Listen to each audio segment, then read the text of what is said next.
నమస్తే, welcome to smart investor. నిన్నటి భారీ పతనం నుంచి కోలుకున్న స్టాక్ మార్కెట్ లో ఇవాళ కొనుగోళ్ల జోష్ కనిపిస్తోంది. డిసెంబర్ తర్వాత కూడా వడ్డీ రేట్ల విషయంలో యుఎస్ ఫెడ్ దూకుడుగా ఉండబోదనే సంకేతాలు రావడంతో ఇన్వెస్టర్లు కొనుగోళ్లకు ఆసక్తి చూపుతున్నారు. దీంతో auto, consumer durables, IT, technology, capital goods తో పాటు అన్ని రంగాల కౌంటర్లకు బయింగ్ సపోర్ట్ లభిస్తుంది. ఇంట్రాడేలో సెన్సెక్స్ 25,800 మార్క్ ను క్రాస్ చేసింది.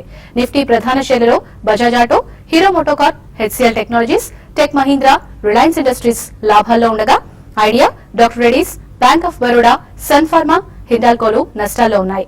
ఇక డాక్టర్ రెడ్డీస్ కు మరో ఎదురుదెబ్బ తగిలింది. తప్పుడు ఆర్థిక ఫలితాలను ప్రకటించిందనే ఆరోపణలు వస్తున్నాయి. అబద్దపు ఆర్థిక ఫలితాలతో కంపెనీ తప్పుదో పట్టిస్తోందని, ఫెడరల్ సెక్యూరిటీ చట్టాలు ఉల్లంఘించిందని లుంజియా లా ఆరోపిస్తోంది. ఇక మార్కెట్లపై విశ్లేషణ అందించేందుకు అలాగే ట్రేడర్స్ కాల్స్ కు ఆన్సర్ చేసేందుకు ప్రస్తుతం టీవీ5 స్టూడియోలో ఉన్నారు మార్కెట్ అనలిస్టులు బాలాగారు అలాగే రాజేంద్ర గారు. నమస్తే బాలాగారు, రాజేంద్ర గారు. డాక్టర్ రెడ్డీస్ కి బాలాగారు మరొక షాక్ తగిలింది. తప్పుడు ఆర్థిక ఫలితాలు ప్రకటించిందని ఆరోపణలు వస్తున్నాయి. మరి ఈ ఆరోపణలు ఎక్కడికి దారితీస్తాయంట?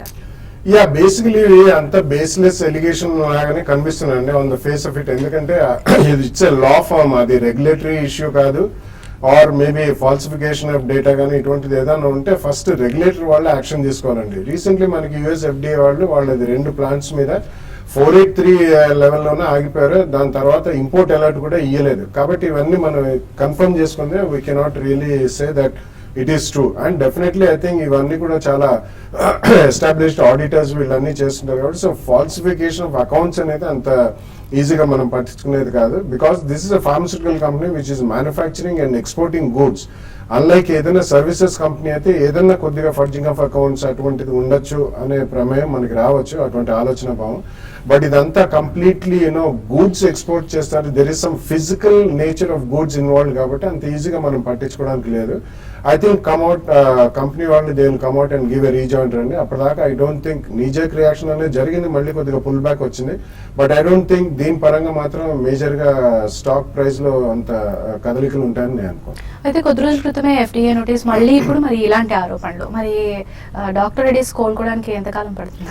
It's difficult question to answer అండి. ఇటువంటివి గతంలో మనం చూసాం. యుఎస్ ఎఫ్డిఏ వాళ్ళు ఆంక్షలు పెట్టినప్పుడు కానీ 483 లెటర్ ఆర్ ఇంపోర్ట్ అలర్ట్స్ ఇటువంటి ఇష్యూ చేసినప్పుడు ఒక్కొక్కసారి 483 దగ్గర ఆగిపోతే స్వల్పంగా కొద్దిగా తొందరగానే వాళ్ళకి క్లియరెన్సెస్ అనేవి వస్తాయి, ఎందుకంటే ఇంపోర్ట్ అలర్ట్ లేదు కాబట్టి. అండ్ డాక్టర్ రెడ్డీస్ ఇటువంటి కంపెనీస్ చాలా వైడ్లీ స్ప్రెడ్ కంపెనీస్ కాబట్టి వాళ్ళు ఒక మ్యానుఫ్యాక్చరింగ్ ఫెసిలిటీ నుంచి ఇంకో మ్యానుఫ్యాక్చరింగ్ ఫెసిలిటీ కూడా కొన్ని మాలిక్యూల్స్ అవన్నీ షిఫ్ట్ చేసే అవకాశం ఉంది. కానీ ఈ ప్రక్రియ మాత్రం టైం కన్స్యూమింగ్ ప్రక్రియ కాబట్టి మనం ఇమ్మీడియట్ డెడ్ లైన్స్ ఇంత లోపల మనం సాల్వ్ అవుతున్న ప్రాబ్లం అని చెప్పడానికి ఇంపాసిబుల్ అండి. అది ఎవరు చెప్పలేరు, ఈవెన్ కంపెనీ వర్గాల వాళ్ళు కూడా చెప్పలేరు. సో వాళ్ళు క్లీన్ గా ఆన్సర్ ఇస్తామని చెప్పారు. హౌ టు ట్యాకిల్ ఇట్ అంటే వాళ్ళు 1 or 2 యూనిట్స్ కాకుండా మొత్తం కంపెనీ పరంగా ఉన్న యూనిట్స్ అన్నిటికీ కూడా స్టాండర్డైజ్ ప్రొసీజర్స్ అండ్ ప్రోటోకాల్స్ పెట్టాలని చెప్పి ఆలోచిస్తున్నామని కంపెనీ వర్గాల వాళ్ళు ఒక స్టేట్మెంట్ రిలీజ్ చేయడం జరిగింది. So it will take some time, but definitely ఇది ఇంత టైం ఫ్రేమ్ లోపల అవుతుందని మాత్రం చెప్పడం కష్టం. అయితే ఆల్రెడీ కంపెనీ షేర్ వాల్యూ 25% పతనమైంది. మరి లాంగ్ టర్మ్ ఇన్వెస్టర్స్ బెట్ చేయొచ్చు అంటారా? I think it's a very good company అండి. ఇన్ టర్మ్స్ ఆఫ్ క్వాలిటీ కానివ్వండి, in terms of top 5 companies లో వస్తుంది, and in terms of American exports లో among the top 3 companies from India. So కాబట్టి definitely ఇటువంటి companies కి మధ్యలో ఇటువంటి గతంలో సన్ ఫార్మాకి వచ్చినాయి, వోకార్డ్ కి వచ్చినాయి, ఇప్కా ల్యాబొరేటరీస్ కి వచ్చినాయి, క్యాడిలాకి వచ్చినాయి, అరవిందో ఫార్మాకి వచ్చినాయి, అన్నిటికీ వచ్చినాయి. బట్ టైం కన్స్యూమింగ్ కాబట్టి ఇటువంటి ఆపర్చునిటీస్ యూజ్ చేసుకుని తప్పకుండా కొద్దిగా కొనాలండి. నాట్ ఇమీడియట్లీ, కొద్దిగా స్టేబుల్ గా ఉన్నప్పుడు stock about 3 to 5 trading sessions or 10 trading sessions లో స్టెబిలిటీ ఎక్కడైతే వస్తుందో అక్కడ తప్పకుండా I think one can buy into the stock. Rajendra గారు, అయితే గత 2 వారాల్లో చూసుకుంటే డాక్టర్ రెడ్డీస్ 25% పైగా కరెక్షన్ కు గురైంది. మరి ఇలాంటి పరిస్థితుల్లో టెక్నికల్ గా ఈ షేర్ పరిస్థితి ఏంటంటారు? టెక్నికల్లీ చూస్తే కనుక మనకి లాస్ట్ 4 days లోనే ప్రాబ్లీ ఎప్పుడైతే మనకి ఇంపోర్ట్ అలర్ట్ వచ్చిందో ఆ రోజే మనకి 200-day మూవింగ్ యావరేజ్ కింద క్లోజ్ అవటం చేసాం. సో ఇప్పుడు పుల్ బ్యాక్ వచ్చిందంటే ప్రాబ్లీ 3712. సో దాని అబౌవ్ అయితే ఇమీడియట్ గా మనకు కనిపించలేదు. అదేవిధంగా మనకి 6 months లో ఏదైతే ఉందో 3007, సో 3007 దగ్గర ఒక గట్టి సపోర్ట్ ఉండే ఛాన్స్ ఉంది. So medium to long term players ఎవరు ఉన్నారంటే మేబీ 3250, 3270 మధ్యలో ఉంది share. So 2 to 3 price points, 3000 వరకు I think one can buy for medium to long term. Maybe 2960 stop loss పెట్టుకుంటే I think that would be protecting capital గా మనం చెప్పుకోవచ్చు. అదేవిధంగా ఏమాత్రం పుల్ బ్యాక్ వచ్చి 37 and 3720 వస్తే కనుక ప్రాబ్లీ అక్కడ ప్రాఫిట్స్ బుక్ చేసుకోవచ్చు. అయితే స్టాక్ మార్కెట్ విషయానికి వస్తే బాలగారు, మరి ఓవరాల్ గా స్టాక్ మార్కెట్ విశ్లేషణ మీరు ఏం విశ్లేషిస్తారండి? యా బేసికలీ మార్కెట్ ఒక రేంజ్ లో ఉందండి. మనం లాస్ట్ 1 or 2 days నిన్న భారీగా క్షీణత చూసాం. బట్ మనకి నెక్స్ట్ నవంబర్ 16th నాడు November 26th parliament winter session open అవుతుంది. సో అప్పటిదాకా మాత్రం మేజర్ న్యూస్ డ్రివెన్ ఏం లేదు. మనకి నిన్న అమెరికన్ మార్కెట్స్ అవన్నీ కూడా చాలా స్ట్రాంగ్ గా క్లోజ్ అయ్యాయి కాబట్టి ఈ రోజు ఫాలో ఆన్ బయింగ్ అనేది మనకి ఈ రోజు జరుగుతుంది. నిన్న ప్రధానంగా మధ్యాహ్నం మార్కెట్ పడడానికి కారణం ఈ ఫ్రాన్స్ లో గతంలో జరిగిన టెర్రరిస్ట్ అటాక్స్ కి ఫాలో ఆన్ గా ఇంకా ఏదైనా ఇటువంటి అటాక్స్ జరగచ్చు అనే ఒక స్కేర్ తో పడ్డాయండి markets. Nothing concern with economy. కాబట్టి ఇవాళ మనం చాలా స్ట్రాంగ్ ఫాలో అప్ బయింగ్ అనేది చూసాం. సో ఇలాగే మనకి ఇంకో కొద్ది రోజులు పార్లమెంట్ సెషన్ ఓపెన్ చేసేదాకా డెఫినెట్లీ కొంచెం 100 to 200 పాయింట్స్ రేంజ్ లో అప్స్ అండ్ డౌన్స్ ఉంటాయి. బట్ మనకి ట్రెజెక్టరీ అయితే definitely post December quarter results major trajectory form అయ్యే అవకాశం కనిపిస్తుంది. ఈ లోపల డిసెంబర్ లో ఒకవేళ అమెరికన్ ఫెడ్ వాళ్ళు ఏమైనా ఇంట్రెస్ట్ రేట్స్ హైక్ చేస్తే అక్కడ ఒక స్వల్పంగా మళ్ళీ ఒక రియాక్షన్ చూడొచ్చండి. చాలా చిన్న రియాక్షన్. దాని ప్రభావం ఎక్కువ ఇండియన్ మార్కెట్స్ మీద ఉండకపోవద్దు. నెక్స్ట్ 1 or 2 years పరిధిలో ఉంటే మాత్రం ఐ థింక్ రాబోయే 1 or 2 months లో డెఫినెట్లీ మంచి ఆపర్చునిటీస్ వస్తే one should buy in to stock markets. Raja garu technical గా మార్కెట్ పై మీ విశ్లేషణ ఏంటండి? యా బేసికలీ అయితే మనకు గత కొన్ని రోజులుగా చెప్పడం జరిగింది 7691 ఏదైతే లాస్ట్ మంత్ లో ఉందో దాని కింద డిసైసివ్ ట్రేడ్ అవుతేనే ప్రాబ్లీ ఫ్రెష్ వీక్నెస్ అనేది మనకి వస్తుందని చెప్పాం మనం. సో బేసికలీ ఈ నిన్నటి ఫాల్స్ అన్ని ప్రాబ్లీ వీక్ హార్ట్స్ ని పక్క జరపటానికి అనేది అనిపిస్తుంది. ఇక్కడ వీక్ హార్ట్స్ ఎవరైతే ఉన్నారో వాళ్ళని తొలగించడానికి మార్కెట్ లో నుంచి ఆ ఫాల్స్ అని అనిపిస్తుంది. బట్ డెఫినెట్లీ 7691 కింద క్లోజ్ అవుట్ మటుకు మేబీ 150 to 200 పాయింట్స్ కిందకు వచ్చే ఛాన్స్ ఉంది. దీన్ని బేసికలీ డిమాండ్ జోన్ గా మనం పరిగణిస్తాం. మేబీ 77 and 76 రేంజ్ ఏదైతే ఉందో డిమాండ్ జోన్ గా మనం పరిగణిస్తాం. సో డిమాండ్ జోన్ కి దగ్గరలో ఉంది కాబట్టి బై అండ్ డిప్స్ గానే మనం చెప్పుకోవచ్చు. బట్ స్ట్రిక్ట్లీ 7650 స్టాప్ లాస్ పెట్టుకోవాలి. అదేవిధంగా మార్కెట్ ఏమాత్రం పుల్ బ్యాక్ వచ్చి నిఫ్టీ 7997 ఏదైతే 20-day మూవింగ్ యావరేజ్ ఉందో అక్కడ ఒక గట్టి రెసిస్టెన్స్ ఉండే ఛాన్స్ ఉంది. Probably short term two medium term traders ఎవరైతే ఉన్నారో ఈ 150 to 200 పాయింట్స్ రేంజ్ లోనే ట్రేడ్ చేయాలి. అదేవిధంగా బ్యాంక్ నిఫ్టీ చూస్తే కనుక ప్రాబ్లీ మనకి 20-day మూవింగ్ యావరేజ్ అరౌండ్ 17,256 దగ్గర ఉంది. అక్కడ ఒక గట్టి రెసిస్టెన్స్ ఉండే అవకాశం ఉంది. ప్రాబ్లీ అది క్రాస్ అవుతేనే నెక్స్ట్ మేబీ 17,500 or 17,600 దాకా వెళ్ళే ఛాన్స్ ఉంది. ఈవెన్ బ్యాంక్ నిఫ్టీ కూడా బై ఆన్ డిప్స్ గా చెప్పుకోవచ్చు. 16,750 దాకా one should start investing in 2 to 3 price points and 16,580 strictly stop loss పెట్టుకోవాలి. ఒక కాలర్ లైన్ లో ఉన్నారండి. నమస్తే రామకృష్ణ గారు, చెప్పండి. నమస్తే మేడం. హలో చెప్పండి రామకృష్ణ గారు. మేడం లుపిన్ షేర్ 2100 దగ్గర కొన్నాం సార్. వాటిని ఉంచుకోవచ్చా లేకపోతే అమ్మేయమంటారా, హోల్డ్ చేయమంటారా, అమ్మేయమంటారా? ఓకేనండి, చెప్తారండి. Lupin share it's a very strong company అండి. డెఫినెట్లీ మనం క్వార్టర్లీ రిజల్ట్స్ మనం ఎక్కువగా గమనించకూడదు. ఎందుకంటే 1 or 2 quarters బాగుండకపోవచ్చు. ఎందుకంటే వాళ్ళ ఫైలింగ్స్ ఏవైతే అమెరికాలో ఉన్నాయో న్యూ డ్రగ్ అప్రూవల్స్ అనేది జనరలీ ఇండస్ట్రీ అందరికీ కూడా లేట్ అవుతున్నాయి, not only Lupin. So long term మీరు అట్లీస్ట్ ఒక 2-year వ్యూ ఉంటే మాత్రం తప్పకుండా మీరు ఉంచమనే చెప్తాను. అడిషనల్ గా మీరు అరౌండ్ 1700 దగ్గర కొనొచ్చు కూడా. సో సెకండ్ ప్రైస్ పాయింట్ లో కూడా కొనండి. డెఫినెట్లీ నెక్స్ట్ 1 and 2 years లో మంచి ప్రాఫిట్స్ వస్తాయి. ఓకేనండి. మరొక కాలర్. హలో నమస్తే ఫణి గారు, గుడ్ ఆఫ్టర్నూన్ అండి. చెప్పండి. మేము రెయిన్బో షుగర్స్ 14 rupees లో తీసుకున్నాం, 14 రూపాయలు తీసుకున్నామండి. అది ఇంకా హోల్డ్ చేయమంటారా లేదంటే? ఓకేనండి. Yeah Renuka sugars last 2 months లోనే చూస్తే ప్రాబ్లీ స్టాక్ 7 rupees నుంచి ఆల్మోస్ట్ 18 rupees దాకా రావడం చేసాం. ఇంత స్పైక్ వచ్చినప్పుడు జనరలీ కొద్ది రియాక్షన్స్ అనేవి ఉంటాయి మార్కెట్ లో. సో ఇన్ కేస్ మీరు హోల్డ్ చేయాలనుకుంటే short term are medium term hold చేయాలనుకుంటే 12.30 స్టాప్ లాస్ పెట్టుకోండి. కరెంట్లీ అరౌండ్ 15.95 16 rupees ట్రేడ్ అవుతుంది. సో డెఫినెట్లీ ఇప్పుడైతే హోల్డ్ చేయొచ్చు 12 rupees స్టాప్ లాస్ తోటి. అదేవిధంగా 8 months హై ఏదైతే ఉందో 1880 and 20 మధ్యలో రెసిస్టెన్స్ ఉండే అవకాశం ఉంది. మేబీ అక్కడ మీరు ప్రాఫిట్స్ బుక్ చేసుకోవచ్చు. ఓకేనండి. మరొక caller. Hello good afternoon Suresh గారు, మాట్లాడండి, చెప్పండి. నేను ఇది జిందాల్ స్టెయిన్లెస్ స్టీల్ తీసుకున్నాను 55 లో. అది ఈ రోజు 60% అయిపోయింది. అదని వచ్చేది చెప్తారా? ఓకేనండి, తెలియజేస్తారండి. జిందాల్ స్టీల్ బేసిక్లీ అన్ని మెటల్ ప్యాక్ అంతా కూడా అంత ఆశాజనకంగా లేదండి. అట్లీస్ట్ నిన్న చూసాం చాలా సీరియస్ క్రాక్స్ అనేది మనం మెటల్ ప్యాక్ లో చూసాం. సో ఓవరాల్ గా మనకి ఐరన్ ఓర్ దగ్గర నుంచి processors of steel, different kinds of steel world over అన్ని కమోడిటీస్ బాగా పడుతున్నాయి. అండ్ డెఫినెట్లీ ఇండియాలో కూడా major companies and best companies కూడా బాగా పడుతున్నాయి.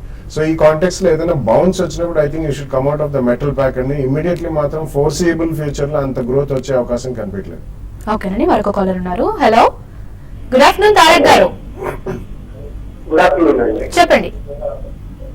నేను ఎన్ఎండిసి అలాగే మీ టీవీ వాల్యూమ్ తగ్గించి మాట్లాడండి తారక్ గారు. సరే అండి, నేను ఎన్ఎండిసి వేదాంత అలాగే ఐషర్ మోటార్స్ గురించి తెలుసుకోవాలనుకుంటున్నాను. ఓకే ఓకేనండి, NMDC Vedanta. Yeah, I think NMDC and Vedanta ఇప్పుడే బాలా గారు చెప్పినట్టు మెటల్ స్పేస్ అంతా చాలా వీక్ గా ట్రేడ్ అవుతున్న స్టాక్స్ అండి. ప్రాబ్లీ ఎన్ఎండిసి చూస్తే ఇంకా ప్రీవియస్ స్వింగ్ లో దాని లైఫ్ టైమ్ లో ఏదైతే ఉందో అది కూడా బ్రీచ్ అవడం చూసాం. సో ఏమాత్రం పుల్ బ్యాక్ వచ్చి ఇది 112, 116 వస్తే ఎగ్జిట్ అయిపోయింది. ఐ థింక్ ఈవెన్ వేదాంత కూడా మేబీ లాస్ట్ టైం మనకి 117, 118 దాకా రావడం చూసాం. మేబీ అది ఒక టాప్ లాగా అనిపిస్తుంది. సో ఈవెన్ వేదాంత కూడా డెఫినెట్లీ ఎగ్జిట్ అవ్వాలి. ఐషర్ మోటార్ చూస్తే కనుక లాస్ట్ 4 months లో కన్సాలిడేషన్ అండ్ ఒక చిన్న డౌన్ ట్రెండ్ లో కనిపిస్తుంది స్టాక్. సో ఈ స్టాక్ మనం చూస్తే కనుక 21,600 నుంచి ఆల్మోస్ట్ మనకి 15,000 దాకా రావటం చూసాం. సో మంత్లీ చార్ట్స్ చూస్తే కనుక 14,300 దగ్గర ఒక గట్టి సపోర్ట్ ఉండే ఛాన్స్ ఉంది. ఇన్ కేస్ మీరు లాంగ్ టర్మ్ హోల్డర్ అయితే డెఫినెట్లీ మీరు హోల్డింగ్స్ ఉంచుకోవచ్చు. అండ్ ఫ్రెష్ గా బై చేయాలంటే మేబీ 14,400 లో మీరు I think you can buy. ఓకేనండి, బ్రేక్ తీసుకుందాం. స్మార్ట్ ఇన్వెస్టర్ లో స్మాల్ బ్రేక్ చూస్తూనే ఉండండి TV5.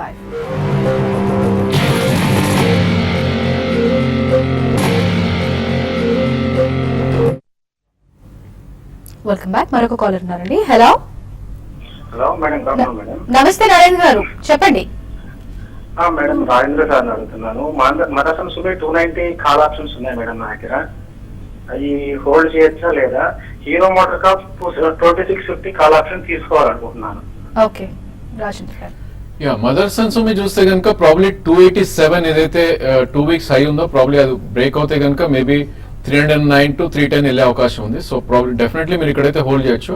But strictly closing basis లో ఇది కనుక 371 కింద క్లోజ్ అవుతే మీరు స్టాప్ లాస్ పెట్టుకోండి. అదేవిధంగా 307 అండ్ 308 వస్తే మీరు ప్రాఫిట్స్ బుక్ చేసుకోవచ్చు. హీరో మోటార్ చూస్తే కనుక ఇవాళ ఒక అప్ మూవ్ తర్వాత ప్రాబ్లీ ఒక చిన్న హ్యామర్ ఫార్మేషన్ కనిపిస్తుంది యాజ్ ఆఫ్ నో చూస్తే కనుక. సో ఇక్కడైతే మీరు అటెంప్ట్ చేయొద్దండి. ప్రాబ్లీ ఇది క్లోజింగ్ ఈ రోజు కనుక 2679 అబోవ్ క్లోజ్ అయితే ప్రాబ్లీ అక్కడ మీరు కాల్ ఆప్షన్ ఈ మంత్ కి అటెంప్ట్ చేయండి. ఓకేనండి, మరొక కాలర్. హలో హలో నమస్తే వెంకటేష్ గారు, మేడం, నమస్తే మేడం. చెప్పండి. మేడం నా దగ్గర దివ్యశక్తి ఫైనాన్స్ 48 రూపీస్ తీసుకున్నాను madam. Okay 48 rupees, okay 48 rupees కి 500 షేర్స్ తీసుకున్నాను మేడం. ఓకే అది దాని గురించి చెప్పమని 1 year పెడదాం. ఓకే యా, దివ్యశక్తి గ్రైండర్స్ చూస్తే కనుక లాస్ట్ 1 year లోనే ఇది ఆల్మోస్ట్ 18 రూపీస్ నుంచి 108 రూపీస్ కరెంట్లీ ట్రేడ్ అవుతుంది చూస్తున్నాం అండి. సో 48 అంటే మీరు మంచి ప్రైస్ లోనే తీసుకున్నారు. సో డెఫినెట్లీ హోల్డ్ చేయండి ఈ స్టాక్ అయితే. మేబీ 125, 130 దగ్గర ఒక రెసిస్టెన్స్ ఉండే అవకాశం ఉంది. బట్ ఇలాంటి స్టాక్స్ ఏంటంటే మనకి అండర్ పర్ఫార్మెన్స్ కూడా చాలా ఫాస్ట్ గా ఉంటుంది. సో స్ట్రిక్ట్లీ మీరు ప్రాఫిట్స్ ప్రొటెక్ట్ చేసుకోవాలనుకుంటే కనుక 85 రూపీస్ స్టాప్ లాస్ పెట్టి హోల్డ్ చేయండి. మేబీ 120 నుంచి 140 మధ్యలో మీరు ప్రాఫిట్స్ బుక్ చేసుకోవచ్చు. ఓకేనండి, మరొక కాలర్. హలో నమస్తే ప్రసాద్ గారు. హలో నమస్తే అండి, చెప్పండి. నమస్తే అండి madam. Coal India, bank of India watch condition ఎక్కడ వరకు రావచ్చు? Okay coal India, bank of India. Yeah, coal India చూస్తే కనుక లాస్ట్ మంత్ లో ఏదైతే ఉందో 300 రూపీస్ 80 పైసా మేబీ అక్కడ ఒక గట్టి సపోర్ట్ ఉండే అవకాశం ఉంది. కరెంట్లీ అరౌండ్ 333 రూపీస్ దగ్గర ట్రేడ్ అవుతుంది. అదేవిధంగా పుల్ బ్యాక్ వచ్చి 350, 356 దగ్గర వస్తే కనుక అక్కడ ఒక గట్టి రెసిస్టెన్స్ ఉండే అవకాశం ఉంది. మేబీ 300 నుంచి 350 రేంజ్ గా మనం చెప్పుకోవచ్చు ఈ స్టేజ్ లో. ఈవెన్ బ్యాంక్ ఆఫ్ ఇండియా చూస్తే కనుక ప్రాబ్లీ లాస్ట్ 3 months లో ఏదైతే ఉందో 126. సో ప్రాబ్లీ అక్కడ ఒక సపోర్ట్ ఉండే అవకాశం ఉంది. మేబీ ఆల్మోస్ట్ సపోర్ట్ దగ్గరలోనే ఉందాం. 126 బ్రేక్ అయిందంటే ప్రాబ్లీ 110 అండ్ 111 దాకా వచ్చే ఛాన్స్ ఉంది. అండ్ డెఫినెట్ గా పుల్ బ్యాక్ వస్తే కనుక 149 అంటే 110 నుంచి 150 రేంజ్ లో ట్రేడ్ అయ్యే అవకాశం ఉంది. ఓకేనండి, మరొక కాలర్. హలో హలో నమస్తే అండి. నమస్తే సిద్ధార్థ్ గారు, చెప్పండి. Madam Sharada crop came stock గురించి తెలుసుకోవాలనుకుంటున్నాండి. దాని ఫండమెంటల్స్ అను లాంగ్ టర్మ్ కి ఓకే ఎట్లా ఉంటుందండి, దాని బిజినెస్ మోడల్ ఏంటి మేడం? ఓకేనండి. యా, బేసికలీ అగ్రో కెమికల్స్ లో ఉన్నారండి వాళ్ళు. అగ్రో కెమికల్స్ లో technicals of patent and agro chemicals వాళ్ళు సోర్స్ అవుట్ చేసి ఎక్స్పోర్ట్ చేస్తుంటారండి. వాళ్ళకి ఎక్కువగా మ్యానుఫ్యాక్చరింగ్ ఫెసిలిటీస్ అంటూ అంతగా లేవు. కాబట్టి ఐ థింక్ ఒకవేళ అగ్రోకెమికల్ స్పేస్ లోనే మీరు ఉండాలనుకుంటే పిఐ ఇండస్ట్రీస్ ఇటువంటి companies they are much better అండి. అండ్ రీసెంట్లీ మనకి ఇండియాలో కూడా చూసాం మాన్సూన్ అంత ఆశాజనకంగా లేదు కాబట్టి అగ్రోకెమికల్ సెక్టర్ అంతా కూడా కొద్దిగా సెల్లింగ్ కే ఎక్కువ గురైంది. సో ఈ కాంటెక్స్ లో ఐ థింక్ పిఐ ఇండస్ట్రీస్ ఇటువంటి maybe UPL United Phosphorus PI Industries they will be better bets in the long term then Sharda Cropchem. ఓకేనండి, మరొక కాలర్ ఉన్నారు. హలో గుడ్ ఆఫ్టర్నూన్ మహేష్ గారు, చెప్పండి. మేడం ఇంతకు ముందు ఆప్షన్స్ మేము లాస్ అయ్యాం మేడం 10 to 12 lakhs. ఏదైనా స్మాల్ క్యాప్స్ 10 years వ్యూలో ఏమైనా ఉంటే చెప్తారా సార్? ఓకే అండి. యా 10-year వ్యూ ఎప్పుడు స్మాల్ క్యాప్ లో తీసుకోకూడదండి, ఎందుకంటే స్మాల్ క్యాప్ కంపెనీస్ ఎక్కడైనా కానీ కొంచెం ఓవరాల్ మార్కెట్ సైకిల్ తిరిగినా కానీ లేకపోతే ఆ కంపెనీ పర్ఫార్మెన్స్ కొద్దిగా బాగాలేకపోయినా చాలా హెవీగా అమ్మకానికి గురవుతాయండి. సో జనరలీ మీరు 10 to 12 lakhs ఆప్షన్స్ లో పోగొట్టే అంటున్నారు, అది దానికి ప్రాఫిట్స్ మన స్మాల్ క్యాప్స్ లో వెతుకోవడం అంత ఉత్తమం కాదు. Generally go with large caps and also decent mid cap stocks చాలా ఉన్నాయి. సో అటువంటి దాంట్లో మీరు కొద్దిగా మేబీ 3 to 6 months ఎస్ఐపి చేసుకుంటే ఓవర్ ద నెక్స్ట్ 2-3 years కొంచెం ప్రాఫిట్ అన్న వస్తే మీ లాసెస్ పూడుకునే అవకాశం ఉంది. బట్ ఆప్షన్స్ లో మాత్రం ఇంత హెవీ బెట్టింగ్ చేయకండి. ఈ మధ్య లాట్ సైజులు అన్ని కూడా పెరిగాయి కాబట్టి డెఫినెట్లీ ఫ్యూచర్స్ ఆప్షన్స్ కి దూరంగా ఉండి mid and large cap stocks లో ఎక్స్పోజర్ తీసుకోండి. ఓకేనండి. శ్రీనివాస్ మరొక కాలర్. హలో హలో మేడం, నమస్తే శ్రీనివాస్ గారు, చెప్పండి. ఇప్పుడు రేణుకా షుగర్స్. ఓకేనండి. ఓకే. యా రేణుకా షుగర్స్ ఇందాక చెప్పినట్టు ప్రాబ్లీ ఆల్మోస్ట్ 7 రూపీస్ నుంచి 18 రూపీస్కి వెళ్ళి ఒక చిన్న రియాక్షన్ ఉందండి. మేబీ 14 రూపీస్ లో I think you can try to buy ఇక్కడ. బట్ డెఫినెట్లీ ఇలాంటి స్టాక్స్ మీరు స్టాప్ లాస్ పెట్టుకోవాలి. 12 రూపీస్ స్టాప్ లాస్ పెట్టుకుంటే you can buy at 14. And అదేవిధంగా 2022 వస్తే కనుక మీరు ప్రాఫిట్స్ బుక్ చేసుకోవాలి. ఆర్కామ్ చూస్తే కనుక లాస్ట్ 3 months లోనే ఒక మైనర్ అప్ ట్రెండ్ లాగా మనం చూస్తున్నాం. ఇట్స్ ఓన్లీ పుల్ బ్యాక్ ర్యాలీగా చెప్పుకోవచ్చు. ఇన్ కేస్ మీరు షార్ట్ టర్మ్ వ్యూ ఉంటే కనుక మీరు 56 రూపీస్ స్టాప్ లాస్ పెట్టుకుని మేబీ 74 and 75 టార్గెట్ కోసం అటెంప్ట్ చేయొచ్చు. కరెంట్లీ అరౌండ్ 65 రూపీస్ ఉంది ప్రైస్. ఓకేనండి. మరొక కాలర్. హలో హలో మేడం, ఇది నాది ఎల్ఐసి హౌసింగ్ 80% ప్రాఫిట్ లో ఉందండి. ప్రాఫిట్ బుక్ చేసుకోవాలా ఇంకా హోల్డ్ చేయాలా? ఓకే. నేను 3 years నుంచి హోల్డ్ చేస్తున్నాను. ఓకే. రాజేంద్ర గాంధీ మన ఓకే. LIC house. యా మీరు స్టాక్ చూస్తే కనుక లాస్ట్ 1.5 year నుంచి 500 రూపీస్ అండ్ 380 ఆ రేంజ్ లో ట్రేడ్ అవుతుంది. సో ప్రాబ్లీ ఇక్కడ ఒక కన్సాలిడేషన్ జోన్ లో ఉండే అవకాశం ఉంది. మేబీ 3 years నుంచి హోల్డ్ చేస్తున్నారు కాబట్టి అట్లీస్ట్ 50% మీరు ట్రేడింగ్ చేయాలండి ఈ స్టాక్ లో. ఎందుకంటే ఐ థింక్ మీరు నెక్స్ట్ 1 to 2 years హోల్డ్ చేసినా కూడా మేబీ ఇది 400 నుంచి 600 రేంజ్ లోనే ట్రేడ్ అయ్యే అవకాశం ఉంది. సో డెఫినెట్ గా ఈ టైంలో మీరు 50% ట్రేడింగ్ చేయాలి. అండ్ అరౌండ్ 500-510 వస్తే అక్కడ మీరు I think you should cell some. అదేవిధంగా 440-450 వస్తే కనుక you should buy back that. ఓకేనండి. మరొక కాలర్. హలో నమస్తే గిరిధర్ గారు. మేడం పిటి లామినేషన్స్ గురించి Rajendra sir. Okay. PT laminations. Yeah PT lamination చూస్తే కనుక మనం మొన్న ఒక గ్యాప్ డౌన్ ఓపెన్ అవడం చూసామండి. ఆల్మోస్ట్ ఇది 58 క్లోజ్ అయింది. 54 నుంచి ఆల్మోస్ట్ కరెంట్లీ అరౌండ్ 48 దగ్గర ట్రేడ్ అవుతుంది. సో డెఫినెట్ గా ఇది 7 to 8 months లో రావడం చూసాం 50 బ్రేక్ అయినప్పుడు. బట్ ఈ స్టాక్ కి మనకి మేజర్ సపోర్ట్ అనేది అరౌండ్ 38 నుంచి 40 మధ్యలో ఉంది. ఇన్ కేస్ మీరు హోల్డ్ చేస్తుంటే ఇప్పుడైతే హోల్డ్ చేయండి. అండ్ ఏమాత్రం పుల్ బ్యాక్ వచ్చి ఇది 200-day మూవింగ్ యావరేజ్ ఏదైతే 62-63 ఉంటే అక్కడ మీరు ప్రాఫిట్స్ బుక్ చేయండి. ఫ్రెష్ గా ఇన్వెస్ట్ చేయదలుచుకున్న వాళ్ళు మేబీ 38 నుంచి 40 మధ్యలో ఇన్వెస్ట్ చేయాలి విత్ 36 as స్టాప్ లాస్. ఓకేనండి. మరొక కాలర్. హలో నమస్తే రామకృష్ణ గారు. మేడం చెప్పండి. సార్ బాపుగా అడుగుతున్నాం. ఓకే. ప్రైస్ ఆడుకోలేదు 15 తీసుకున్నాం సార్. అది ఎంతవరకు హోల్డ్ చేయొచ్చు ఏంటని? యా ఎంతవరకు హోల్డ్ చేయొచ్చు అంటే డెఫినెట్లీ మీ రిస్క్ ఎపిటైట్ ని బట్టి ఉంటుందండి. మీరు లాంగ్ టర్మ్ ఇన్వెస్టర్ అయితే డెఫినెట్లీ హోల్డ్ చేయండి, ఎందుకంటే అందులో స్టాషన్ ల్యాబొరేటరీస్ కూడా మర్జ్ అవుతుంది. అండ్ అదే కాకుండా రీసెంట్ టైమ్స్ లో వాళ్ళు ఇంకొక అక్విజిషన్ కూడా చేశారు. సో అట్లీస్ట్ 2 year వ్యూ ఉంటే మాత్రం మంచి ప్రాఫిట్స్ వస్తాయి. కాబట్టి ఒకవేళ మీరు ట్రేడ్ చేసుకుంటా అంటే డెఫినెట్లీ అది వేరే విషయం. బట్ డబ్బు అవసరం లేదు హోల్డ్ చేయగలుగుతానంటే మాత్రం నెక్స్ట్ 1 or 2 years లో మంచి పర్ఫార్మెన్స్ కనిపిస్తుంది. ఓకేనండి. మరొక కాలర్. హలో గుడ్ ఆఫ్టర్నూన్ రాజు గారు, చెప్పండి. గుడ్ ఆఫ్టర్నూన్ అమ్మా. అమ్మా నాకు బాలాగా చేత రిలయన్స్ ఇన్ఫ్రా గురించి చెప్పండి. ఓకేనండి. Reliance Infra. Okay. Reliance Infra. Yeah basically infra stocks ఏవి కూడా అంతగా రాణించట్లేదండి, అంత పర్ఫార్మెన్స్ కూడా మనం చూడట్లేదు. Even the top most company L and T కూడా లాస్ట్ 6 to 8 months లో భారీగా క్షీణించడం చూసాం. కాబట్టి ఒకవేళ ఆల్రెడీ మీ దగ్గర ఉంటే ఉంచండి నెక్స్ట్, ఎందుకంటే నిన్న కూడా కొన్ని క్లియరెన్సెస్ అవన్నీ చూసాం మనం. గవర్నమెంట్ ఫాస్ట్ ట్రాక్ చేస్తుంది చాలా రిఫార్మ్స్ కానివ్వండి, ఇన్ఫ్రాస్ట్రక్చర్ ప్రాజెక్ట్స్ కూడా పెద్దపీట వేస్తుంది. కాబట్టి over the next 1 or 2 years కొద్దిగా మంచి రైజ్ వచ్చే అవకాశం ఉంది. ఎందుకంటే ఇక్కడ నుంచి పెద్దగా కింద పడే అవకాశం లేదు. It's among the top 5 infrastructure companies. Additional గా కొనదలుచుకుంటే మాత్రం ఈ సెక్టర్ లో అంత ఎక్స్పోజర్ ఇప్పుడే తీసుకోవడం ఉత్తమం కాదు. నెక్స్ట్ 1 or 2 quarters చూసిన తర్వాత తీసుకోవచ్చు. ఓకేనండి. మరొక కాలర్. హలో నమస్తే కనకం గారు, నమస్తే అండి. చెప్పండి. ఇన్సెక్టిసైడ్ కొన్నా ఉంది, తగ్గిపోతున్నారు ఇన్సూరెన్స్ చెప్పండి. ఓకే. యా ఈ స్టాక్ చూస్తే కనుక ప్రాబ్లీ లాస్ట్ 2 years లోనే ఇది 140 నుంచి ఆల్మోస్ట్ 632 దాకా పెరగడం చూసామండి. లాస్ట్ 4 to 5 months లో కరెక్షన్ మోడ్ లో ఉంది. So I think even Kaveri seeds కూడా మనం ఇలాంటి చార్ట్ ప్యాటర్న్ చూసాం. సో దీనికి స్ట్రాంగ్ సపోర్ట్ అనేది అరౌండ్ 284 దగ్గర ఉంది. సో కరెంట్లీ మీరు హోల్డింగ్స్ అయితే ఉంచండి. అదేవిధంగా ఈ మార్కెట్ పెరిగి ఏమాత్రం ఇది 436, 440 ర్యాలీ వచ్చిందంటే ప్రాబ్లీ అక్కడ మీరు ఒకసారి ఎగ్జిట్ అవ్వాలి. అండ్ 284 కింద ట్రేడ్ అవుతే మటుకు మీరు స్టాప్ లాస్ పెట్టి ఎగ్జిట్ అయిపోవాలి. ఓకేనండి, మరొక కాలర్. హలో, నమస్తే రాము గారు. హలో హలో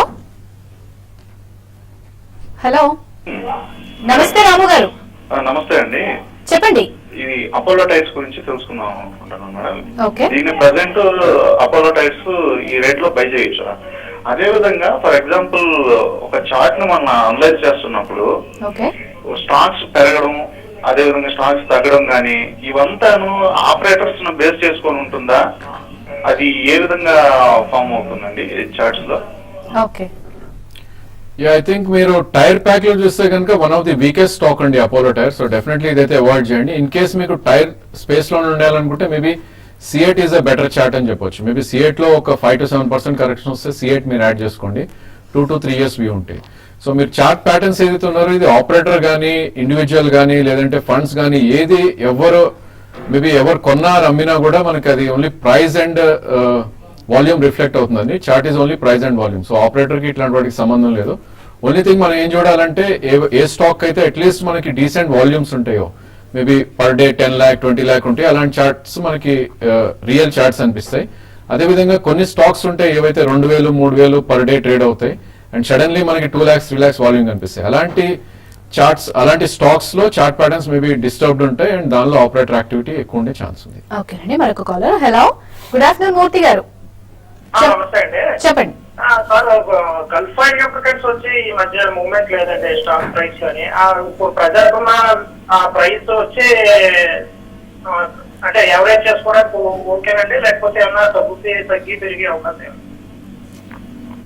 యా, ప్రాబ్లీ చాలా థిన్లీ ట్రేడెడ్ స్టాక్ అండి. రోజుకి 2000 5000 కన్నా ఎక్కువ ట్రేడ్ అవ్వదు. ఇది లాస్ట్ 5 months గా చూస్తే కనుక ఇది 428 నుంచి 556 రేంజ్ లో ట్రేడ్ అవుతుంది.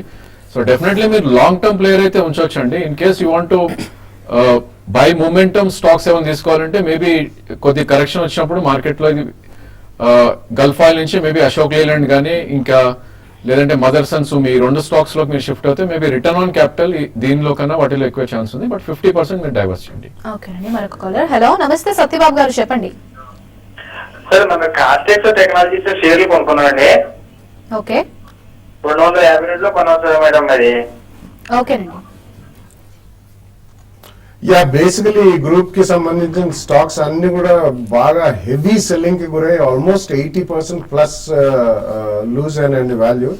అండ్ వాళ్ళు కంప్లీట్ డెట్ రీస్ట్రక్చరింగ్ మ్యాండేట్ కూడా ఒక పెద్ద ఇన్వెస్ట్మెంట్ బ్యాంకర్ కి ఇచ్చారు. సో ఇమ్మీడియట్ ఫ్యూచర్ లో మాత్రం ఇవేం పెరిగే అవకాశాలు కనిపించలేదండి. ఎందుకంటే ఈ ప్రాబ్లం నుంచి బయటపడడానికి కూడా చాలా సమయం పడుతుంది. సో ఏదైనా ట్రేడింగ్ బౌన్స్ వస్తే మీరు లాస్ అయినా కానీ ఐ థింక్ లాస్ బుక్ చేసి బయటకు రాగలిగితే వేరే స్టాక్స్ లో మీకు రిలేటివ్లీ బెటర్ ఆపర్చునిటీ ఉంటుంది. లేదు ఇదే స్టిక్ ఆన్ అవుతానంటే మాత్రం డెఫినెట్లీ చాలా టైం పట్టే అవకాశం. It can take 2-3 years or even beyond that. ఓకేనండి, గోల్డ్ సిల్వర్ పరిస్థితి ఎలా ఉందండి? No, I don't track gold silver అండి. ఓకే. Commodities check. ఇవాళ మార్కెట్లో ఎలా క్లోజ్ అయ్యే అవకాశం ఉందంటారు? Yeah, I think market technically చూస్తే కనుక నిన్నటి హై అయితే ఉందో 7843 దాని అబో అట్లీస్ట్ ఒక 15 minutes ట్రేడ్ అయితే మేబీ మొన్నటి హై అయితే ఉందో 7860 అండ్ 7880 దాకా వెళ్ళే అవకాశం ఉంది. బట్ ఇంట్రాడే చార్ట్ ప్యాటర్న్స్ చూస్తే కనుక మేబీ లాంగ్ పొజిషన్స్ ఉన్న వాళ్ళు స్ట్రిక్ట్లీ 7806 స్టాప్ లాస్ పెట్టుకోవాలి అండ్ క్లోజింగ్ 7840 ఉంటే ఫ్రెష్ లాంగ్స్ ఇనిషియేట్ చేయొచ్చు with 30 points as stop loss. And market ఇదే ట్రెండ్ కంటిన్యూ అయితే మేబీ నెక్స్ట్ ఫ్యూ డేస్ లోనే 7980 అండ్ 8050 దాకా వెళ్ళే ఛాన్స్ ఉంది. బాలాగారు, చివరిగా ఇన్వెస్టర్లకు మీరు ఇచ్చే సజెషన్స్? యా, బేసికలీ రాబోయే రోజుల్లో డెఫినెట్లీ ఎక్కడన్నా షార్ప్ ఫాల్స్ వస్తే మాత్రం తప్పకుండా మంచి క్వాలిటీ మిడ్ క్యాప్ స్టాక్స్ లో ఎంట్రీ తీసుకోమని చెప్తానండి, ఫ్రంట్ లైన్స్ లో కాకపోయినా కానీ. ఎందుకంటే మనకి next November 26th parliament session ఒకటి and US fed rate hike, ఈ రెండింటి న్యూస్ మూలాన ఎక్కడైనా మనకు ఒడిదుడుకులు కనిపించి ఎక్కడైనా క్రాక్స్ కనిపిస్తే మాత్రం తీసుకోవాలి. అట్లీస్ట్ 2-3 year వ్యూ ఉన్న వాళ్ళకి మాత్రం నెక్స్ట్ 1 or 2 months ఇచ్చే మంచి ఆపర్చునిటీస్ వస్తాయి. కాబట్టి కొద్దిగా పోర్షన్ సేవింగ్స్ లో తప్పకుండా స్టాక్ మార్కెట్ కమిట్ చేసి మంచి క్వాలిటీ స్టాక్స్ కొనుక్కోవాలని చెప్తాను. థ్యాంక్ యూ బాలాగారు, థ్యాంక్ యూ రాజేంద్ర గారు. ఇది వాళ్ళ స్మార్ట్ ఇన్వెస్టర్. చూస్తూనే ఉండండి TV5.